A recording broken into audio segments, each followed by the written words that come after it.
జరుగుతున్నాయి. అయినప్పటికీ కూడా ఈ కేసు విషయంలో సత్వర న్యాయం అనేది జరగటం లేదు. నిందితుడు రోజుకొక మాట మారుస్తున్న తీరు కనిపిస్తుంది. ఎవిడెన్స్లు ఎంత పకడ్బందీగా ఉన్నా అసలు ఎందుకు ఈ కేసులో న్యాయం జరగటం లేదు? డీటెయిల్ గా చెప్పడానికి మనతో పాటు ఉన్నారు విజయ బంగారు గారు, motivational speaker and language trainer. తనని అడిగి డీటెయిల్ గా తెలుసుకుందాం. హలో అమ్మా. హలో అమ్మా, కోల్కతా ఇన్సిడెంట్ చూస్తున్నాం, దాదాపు నెల కావస్తుంది. సో ఇంత అవుతున్నప్పటికీ కూడాను అసలు ఈ కేసులో ముందుకెళ్ళట్లేదు. అసలు కేసులో ఏం జరిగి ఉండొచ్చు? దీని వెనకాతల ఎవరైనా పెద్దల హస్తం ఉందని కొంతమంది అంటున్నారు. నిజంగా ఉందంటారా? అంటే మీరు అన్నట్టుగానండి, అందరూ మనం అనుమానిస్తున్నట్టుగా కంపల్సరీగా ఇందులో అయితే పెద్ద బడాబాబుల హస్తాలు అయితే ఉన్నాయండి. లేకపోతే ఒక సామాన్యుడు, సో ఈజ్ ఓన్లీ లైక్ ఒక వాలంటీరు అంత ధైర్యం చేసి ఇలాంటి అఘాయిత్యానికి అయితే పాల్పడండి. అతనితో పాటు చాలామంది అతనికి సపోర్ట్ చేశారు. నువ్వు చేసే, మేము ఉన్నాము నీ వెనక అనే ధైర్యం చెప్పారు కాబట్టే వాడు అంత ధైర్యంగా అలాంటి అరాచకం చేశాడనమాట. సో అసలు దీనికి అంతటికి కారణం ఏంటంటే, ఈ అమ్మాయి ఒక డాక్టర్ మెడికో ఎవరు ఉందో ఆ అమ్మాయి వీళ్ళు చేసే అరాచకాలకు ఇలాంటివన్నీ జరగకూడదు, నేను ప్రెసిడెంట్కి నేను లెటర్ రాస్తాను అని చెప్పేసి అమ్మాయి ఎదురు తిరిగినందుకే ఇలాంటి అఘాయిత్యం చేశారనమాట. అంటే ఏం జరిగి ఉండొచ్చు హాస్పిటల్? అంటే హాస్పిటల్లో ఏంటంటే అంటే ఈ కాలేజ్ కి అండ్ కాలేజ్ కమ్ హాస్పిటల్ కదా, ఆ హాస్పిటల్ కి సప్లై చేస్తున్న 2 కంపెనీలని కూడా అదుపులోకి తీసుకున్నామని చెప్పి నిన్నటి వరకు ఉన్న అప్డేట్. అవును.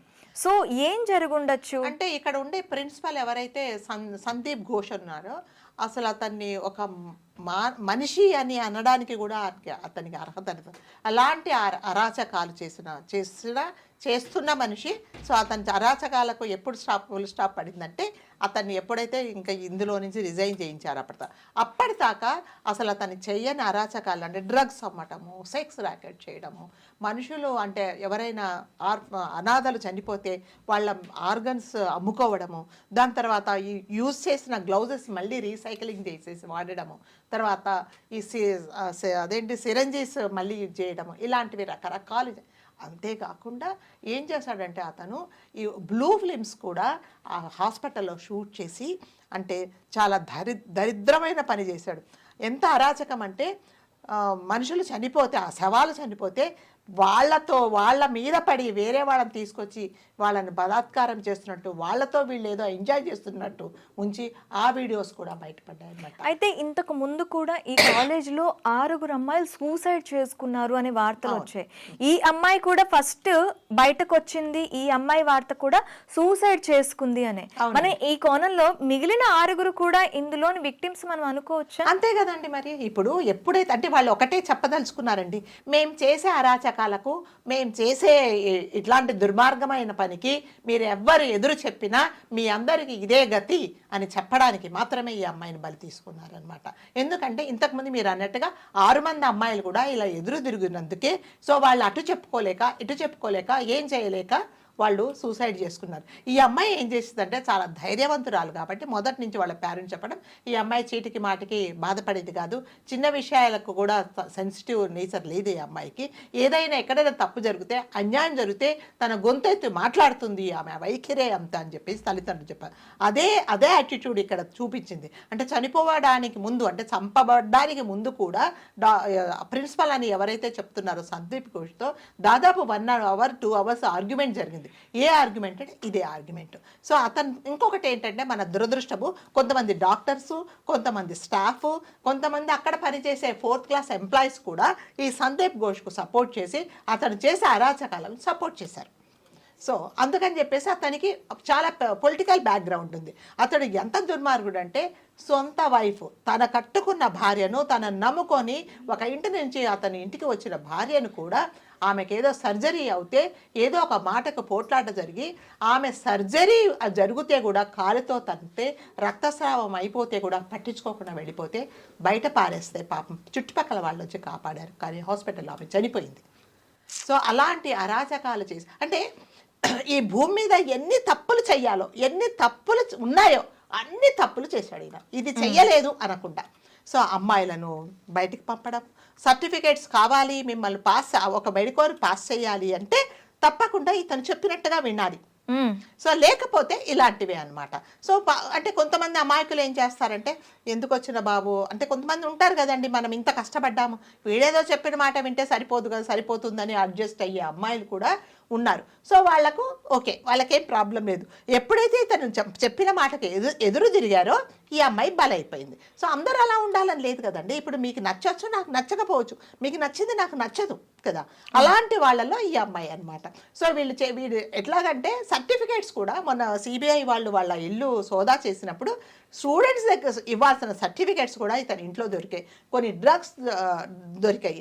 దాని తర్వాత ఇతని రూమ్లో ఈ బ్లూ ఫిల్మ్స్ దొరికాయి అనమాట. సో ఇలా ఎన్నెన్నో అరాచకాలు చేశాడనమాట. సో అసలు ఈ మనిషికి ఈ భూమి మీద ఉండే అర్హత లేని మనిషి అనమాట. ఒక డాక్టర్ అంటే మనము వైద్యో నారాయణో హరి అని మనము డాక్టర్ ఏం చెప్తా అది నమ్ముతాము. ఒకవేళ ఎమర్జెన్సీ ఉంది, మీ పేషెంట్ సీరియస్గా అంటే మన ఆస్తులు అమ్ముకొని కూడా అతన్ని సేవ్ చేయిస్తాం. ఎందుకంటే మనం అంత నమ్ముతాం, ఒక డాక్టర్ను అంత నమ్ముతాం. సో అలాంటి పేరు అతను డాక్టర్ అసలు ఎలా అయ్యాడో, ఇన్ని రోజులు ఎందుకు కంటిన్యూ అవుతాడు, because he has political background. అయితే ఈ సంజయ్ విషయానికి వస్తే రోజుకొక మాట మనకి ఫస్ట్ మీడియా ముందుకు రాగానే ఏం చేస్తారు, ఉరి తీస్తారో ఉరి తీయండి అన్న వ్యక్తి ఇప్పుడు నేను హత్యే చేయలేదు, నేను వెళ్ళినప్పటికే అమ్మాయి చనిపోయింది. అసలు ఈ మెంటల్ స్టేటస్ ని మనం ఎలా అనుకోవచ్చు? అసలు స్టేటసే లేదండి, మెంటల్ లేదు, స్టేటస్ లేదు ఆయనకి. ఎందుకంటే అలాంటి మనిషి అనమాట. సో ఒక అమ్మాయిని అంటే ఎవరు ఏ పని చేయమంటే ఆ పని చేయడానికి వెళ్ళాడు అంతే. సో ఏం చేశాడంటే అతను ఫస్ట్ మీరు అన్నట్టుగా నేను చేశాను అని చెప్పాడు. దాని తర్వాత ఏం చేశాడంటే చేయలేదని చెప్పాడు. మరి ఎందుకు చెప్పావు అని సిబిఐ ఫస్ట్ ఒప్పుకున్నాను, నన్ను ఉరి తీయండి అని చెప్పాడు. సో నన్ను ఉరి తీయండి, నాకేం ప్రాబ్లం లేదని వాళ్ళు అడిగినప్పుడు ఏమాత్రము అంటే భయము, భక్తి, ఒక పశ్చాత్తాపం లేకుండా, అంటే కొంతమంది తప్పు చేశాను, నేను ఆ క్షణంలో చాలా కోపంతో చేశాను, ఇది తప్పు అనే రియలైజేషన్ లేకుండా చాలా అంటే నిస్సిగ్గుగా భయం లేకుండా నన్ను ఉరి తీసుకోండి నేనే చేశానని చెప్పాడు. అదే మనిషి మళ్ళీ టెస్ట్ చేసినప్పుడు అదేంటి లై డిటెక్టర్లో టెస్ట్ వెళ్ళినప్పుడు నేను చేయలేదని చెప్పాడు. ఎందుకు చెప్పాడు అని అతనికి ఒక లాయర్ అపాయింట్ చేశారండి. ఆవిడ పేరు కవితా సర్కార్ అని. ఆవిడ అడిగిందనమాట, మరి మీ క్లయింట్ ఎందుకు ఒప్పుకున్నాడు అంటే, పోలీస్ వాళ్ళు భయపెట్టినందుకు ఇలా చెప్పాడు, మీరు నా క్లయింట్ను భయపెట్టి నిజం లాక్కున్నారు, అది నిజం కాదు, ఒప్పుకోమని మీరు ప్రెషర్ చేశారు, అందుకని ఒప్పుకున్నాడు. సో నా క్లయింట్ అస్సలు ఏమి తప్పు చేయలేదు, అతను మిస్టర్ క్లీన్, చాలా మంచివాడు అని చెప్తున్నారనమాట ఆవిడ. అంటే మన దురదృష్టమో అదృష్టమో మనకు తెలియదు. అంటే ఒక లేడీ కదా, నా సాటి మహిళకి, ఒక అమాయకురాలికి మనందరికీ ప్రాణాలు పోసాయి, ఒక డాక్టర్ ప్రాణాలు మనం తీసాం కదా, అంటే అతి కిరాతకంగా చేశాం కదా అనేది ఆమె ఏమాత్రం కూడా ఆలోచించకుండా అతని వైపు నవ్ షీ ఈజ్ ట్రైయింగ్, అతనికి బెయిల్ రావడానికి కూడా ఆమె ట్రై చేస్తుంది. ఒక ఆడదానికి ఆడదే శత్రువు అనడానికి ఇక్కడ నిలువెత్తు అర్థంగా నిలుస్తోంది అడ్వకేట్. అయితే ఇప్పుడు అన్నారనమాట, మరి ఎందుకు ఇలా చేసేవు అంటే ఆవిడ ఇంకొక వర్షన్ అంటే, I don't know how far it is correct. So ఇప్పుడు ఏమంటున్నారంటే, ఎందుకు అలా చేశారు మీరు అంటే, అడ్వకేట్గా ఒక సాటి మహిళగా ఆ అమ్మాయి కళ్ళ ముందు నరకం చూపించారు. నరకము అంటే ఏంటి, ఈ అమ్మాయి లైఫే, ఈ అమ్మాయి ఆ రోజు అనుభవించిన బాధే అని అన్నప్పుడు మీరు ఎందుకు చేశారంటే, నేను ఎలాగైనా అతని దగ్గర నుంచి నిజం రాబట్టాలి అని నేను ఇలా అతన్ని సపోర్ట్ చేస్తున్నానని ఆవిడ చెప్పారు. ఐ డోంట్, అది మరి ఎంతవరకు కరెక్ట్ అనేది ఆమెకే తెలుస్తుంది అనమాట. సో అందుకని ఇతను ఎందుకు చేశాడంటే, వీటన్నిటికీ కూడా అతను అనుకున్నాడు, నేను ఎంత తప్పు చేసినా కూడా నేను బయటికి వస్తాను, ఎందుకంటే అతనికి ఉండే బ్యాక్గ్రౌండ్ అట్లాంటిది. అతన్ని చెయ్యమని ప్రెషర్ చేసిన వాళ్ళు కూడా, ప్రొవోక్ చేసిన వాళ్ళు కూడా అంత చాలా పలుకుబడి ఉండేవాళ్ళు. సో 100% అంటే ఎవరు చెప్పినా చెప్పకపోయినా దీనికి కంపల్సరీగా ఈ వెస్ట్ బెంగాల్ సీఎం ఎవరైతే ఉన్నారో ఆవిడ 100% రెస్పాన్సిబుల్ అండి.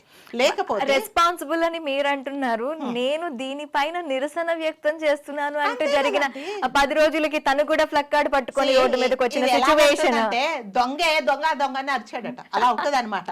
సో దొంగే, ఆమెనే దొంగ, దొంగలు పోతున్నారంటే నువ్వే కదా దొంగవు.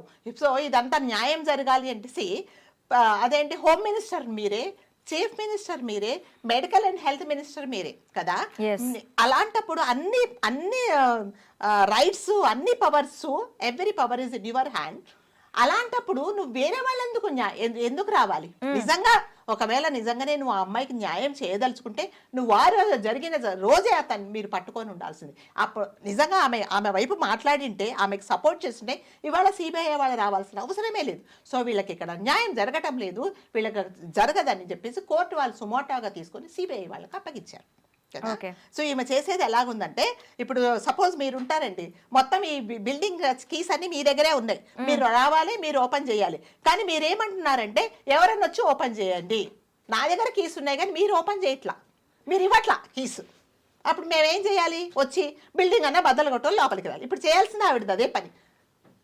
ఆవిడకి పనిష్మెంట్ ఇచ్చి నువ్వు అర్హత లేదు, నువ్వు ఒక సీఎంగా పనికిరావని పంపడమే. ఓకే, ఇప్పుడు సత్వర న్యాయం ఈ విషయం అనే కాదమ్మా, మహిళలు ప్రతి చోట ప్రతి 19 సెకండ్లకి ఇండియన్ కౌన్సిల్ ప్రకారం ప్రతి 19 నిమిషాలకి ఒక అమ్మాయి రేప్ కాబడుతుంది. అది 19 నిమిషాలు మీరు చాలా ఎక్కువ చెప్తారు. 19 సెకండ్లు, సారీ 19 సెకండ్లకి ఒక్క సెకండ్ కూడా జరిగినా మనం ఆశ్చర్యపోనక్కర్లేదు. అలాంటి దౌర్భాగ్య స్థితిలో మనం ఉన్నాం ఇప్పుడు. అయితే ఇలాంటి సిచ్యువేషన్స్ లో సత్వర న్యాయాలు జరగాలి అంటే చట్టాల్లో ఎటువంటి మార్పులు రావాలి అంటారు? ముందుగా ఇలాంటివి రాకుండా ఉండాలి అంటే పబ్లిక్ లో ఎలాంటి అవేర్నెస్ రావాలి? చట్టాలలో మార్పులు రావటం కాదండి. ఫస్ట్ ఆఫ్ ఆల్ పొలిటికల్ ఎవరైతే ఉన్నారో రాజకీయ నాయకులు ఎవ్వరు కూడా ఇట్లాంటి జరిగినప్పుడు ఎవ్వరు ఇన్వాల్వ్ అవ్వద్దండి. ఇన్వాల్వ్ కానప్పుడు చట్టం దాని పని అది చేసుకుంటూ పోతుంది. ఎవ్వరు ఇన్వాల్వ్ అవ్వద్దు. అంటే ఏదైనా చిన్న విషయం కానీ పెద్ద విషయం కానీ ఎందులో కూడా మాకు సంబంధం లేదు. ఎవరు తప్పు, మా ఇంట్లో వాళ్ళు ఈ తప్పు చేస్తే తప్పకుండా మీరు తీసుకెళ్ళి శిక్షించండి అన్నప్పుడు మాత్రమే ఇది అవుతుంది. కానీ ఏ చిన్నదైనా పర్వాలేదు, ఏదో చేసేసాడు అని ఏ చిన్న వాటికి కూడా సపోర్ట్ చేస్తారు పొలిటీషియన్. ఇవంతా ఇప్పుడు జరగడానికి కారణం ఏంటంటే ఇదే పొలిటికల్ సపోర్ట్ జరిగినందుకు మాత్రమే అతడు అంత ధైర్యంగా మాట్లాడుతున్నాడు. జైల్లో కేకలు వేయడము, సో నాకు బిర్యానీ పెట్టండి, నాకు ఎగ్ నూడిల్స్ పెట్టండి అంటే అదొక పనిష్మెంట్ ఏరియా అనుకోవటం లేదనమాట. ఏదో ట్రిప్కి వచ్చినప్పుడు నాకు కావాల్సింది పెట్టమని చెప్పి అంటే జైలు అని అనుకోవట్లేదు. అతను తప్పు చేశాను అని కూడా అనుకోవటం లేదు. తప్పు చేశాను, నాకు ఆ పరివర్తన, జైలుకి వెళ్తే పరివర్తన వస్తుంది, కొంత పరివర్తన వచ్చిన తర్వాత విడిచిపెట్టడం లాంటివి జరుగుతాయి. ఇక్కడ పరివర్తన కాదు, రాజభోగాలు అనుభవించడానికి నేను జైలుకి వచ్చాను అనే సుమోటోగా ఉన్నాడు తను. అదే ఇప్పుడు రాజభోగాలంటే ఒకలాంటి రాజభోగం కాదు. పైగా ఏమంటున్నారంటే అతన్ని బాగా చూసుకోండి, అతన్ని చూసుకోకపోగా మీరు సరిగ్గా అతన్ని ట్రీట్ చేయకపోతే, సరిగ్గా తినకపోతే, హెల్త్ పాడైపోతే, ఏదన్నా అతను హెల్త్ పాడైపోయి మాట్లాడలేకపోతే మనకు ఉండే ఎవిడెన్స్ అతని ఎవిడెన్స్ కూడా ఉండదని సిగ్గు లేకుండా చెప్తున్నారు. తెలిసిందా? అది సపోర్ట్ అంటే. సో వాళ్ళు ఏమంటారంటే డైరెక్ట్గా ఎలా మీకేం కావాలి, మీకేమైనా డౌటా, వెళ్ళి దీదీతో మాట్లాడుకోండి అని చెప్తున్నారు. ఈవెన్ చిన్న 4th క్లాస్ అక్కడ ఉండే సెక్యూరిటీ గార్డ్ కూడా ఎందుకు ఇలా జరిగింది అంటే మాతో ఎందుకు మాట్లాడుతున్నారు, దీదీతో మాట్లాడుకోమని చెప్తున్నారు. అంటే కరెక్ట్గా డైరెక్ట్గా సీఎంకే ఎంత యాక్సెస్ ఉందో మనం అర్థం చేసుకోవచ్చు. వీటన్నిటి వెనక అవునన్నా కాదన్నా ఎవరు లేదు అన్నా తప్పకుండా ఈ పొలిటీషియన్స్ రాజకీయ హస్తం ఉందండి. లేకపోతే అంత ధైర్యంగా ఆఫ్టర్ ఆల్ ఒక 4th క్లాస్ ఎంప్లాయీ, దట్టు హాస్పిటల్కు సంబంధం లేని వ్యక్తి అలా చేశాడు అంటే కంపల్సరీగా ప్లస్ దాంతోపాటు ఈ ప్రిన్సిపల్ సందీప్ ఘోష్ అనే అతను సపోర్ట్ కూడా ఉందన్నమాట. లేకపోతే ఇలా జరగదండి. ఎప్పుడైనా కూడా ఇలాంటివి జరిగాయి అంటే మీకు కంపల్సరీగా పొలిటికల్ వాళ్ళ ప్రెషర్ ఉంటేనే, నీకెందుకు నువ్వు వెళ్ళు, నేను చేస్తానని చెప్పారు. సో అందుకని అతను ఏం చేశాడంటే నేనేం చేయలేదు, నన్ను ఫ్రేమ్ చేశారు అని లాస్ట్కు చెప్పేశాడనమాట.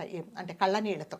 అంటే వాడు అనుకున్నాడు నన్ను ఇదేదో అనామకురాలు, ఏదో చంపేశాము, కొట్టేశాము, రేప్ చేసేసారు, ఇంకా దీన్ని పట్టించుకోరు ఎవరు, ఇదివరకు 7 మంది ఎట్లా సూసైడ్ చేసుకున్నారో అట్లాగే ఇది కూడా ఎవరికి వెలుగులోకి రాదో, ఎవరికి తెలీదు అనుకున్నారే తప్ప ఇది ఇంత దేశవ్యాప్తంగా ప్రతి ఒక్కరు మన ఇంట్లో ఎవరో అశుభం జరిగినట్టు ఆగస్టు 9th రోజున ఒక అశుభ దినం లాగా ప్రతి ఒక్కరు, ఒక బ్లాక్ డే లాగా ప్రతి ఒక్కరు బాధపడి మీరు నేను ఇంట్లో అంటే ఈ ప్రపంచంలో ఈ భూమి మీద ఉన్న ప్రతి ప్రాణి కూడా ఆ అమ్మాయికి సపోర్ట్ చేస్తుందని అతను ఎక్స్పెక్ట్ చేయాలి. అందుకనే ఇవాళ ఇంత అంతలా అఘాయిత్యానికి పాల్పడగలిగారు.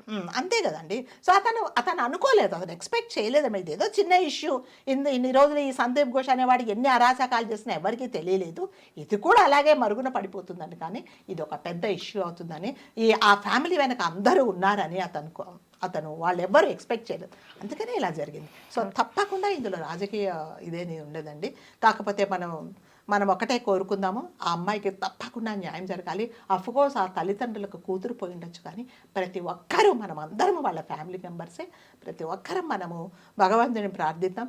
అట్లాగే ఆ జస్టిస్ ఎవరైతే ఉన్నారో చంద్రచూడ్ గారికి కూడా మంచి మనసు ఇచ్చి న్యాయం వైపే అతను మాట్లాడాలని, తప్పకుండా ఎవరైతే తప్పు చేశారో, నేరం చేశారో వాళ్లకు కఠినమైన శిక్ష పడితే ఇంకోసారి ఎవరైనా సరే ఇలాంటిది, అంటే మనం ఇలా చేస్తే ఇలాంటి శిక్షే మనకు అనుభవిస్తాము అనే భయం ఉండేలాగా తీర్పు వస్తుందని, శిక్ష కూడా భయానకంగా ఉండాలి. అదే నేను చెప్తున్నా. ఆ అమ్మాయిని క్షణము అంటే దాదాపు 40 minutes ఒక నరకం చూపించి ఎలా చంపారో అలాగే ఉండాలి. ఊరి తీస్తే 2 సార్లు ఇట్లా గిలగిల కొట్టుకొని పోతాడేమో, అంతే కదా.